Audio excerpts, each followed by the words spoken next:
ఇప్పుడు మండల టౌన్లు పెద్ద పెద్ద ఊర్లలో వైన్ షాపులు ఉంటాయి. ఇక ఊర్ల పోటీ పోతే ఎవరి ఇంట్లో వాళ్ళు మంచినీళ్ళు అమ్మినట్టే కిరాణా షాప్ పెట్టుకొని మందు కూడా అమ్ముతుంటారు అన్న సంగతి బొడ్డు ఊసిపోని పోరని కూడా తెలుసు.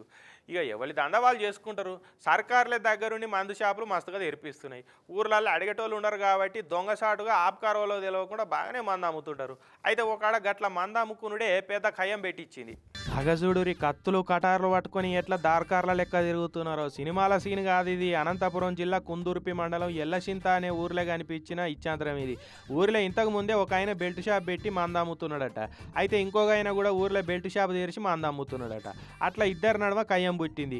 నా గిరాకినంత గుంజుకపోతున్నారని చెప్పి కొత్త అయిన పాత అయిన తోటి లొల్లి పెట్టుకొని గడ్డపారలతోటి నెత్తులు వాళ్ళ కొట్టుకున్నారు. ఇక రెండు దిక్కులోళ్ళు వాళ్ళ బలగాన్ని విలిపించుకొని చేతికి దొరికిన ఆయుధాలతోటి పెద్ద ఫైటింగే చేసుకున్నారు. రెండు దిక్కులకు నెత్తులు కలిగినాయి. అందరిని దవాఖానకి వేసుకపోయారట. మళ్ళీ వీళ్ళ షాపులు పెట్టుకున్నది ప్రతిపక్షం వాళ్ళు అంటే అది కూడా కాదు. మళ్ళీ ఇద్దరు కూడా అధికార పార్టీకి మద్దతుదారులేనట.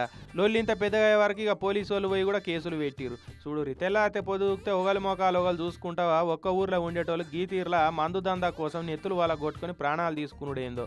ఎవరి దందా వాళ్ళదని చేసుకోవాలి కానీ గీతీర్లా తనకదస్తే ఎట్లా అన్నట్టు అని అనుకోబట్టిరటిగా వీళ్ళ లొల్లి చూసిన జనం.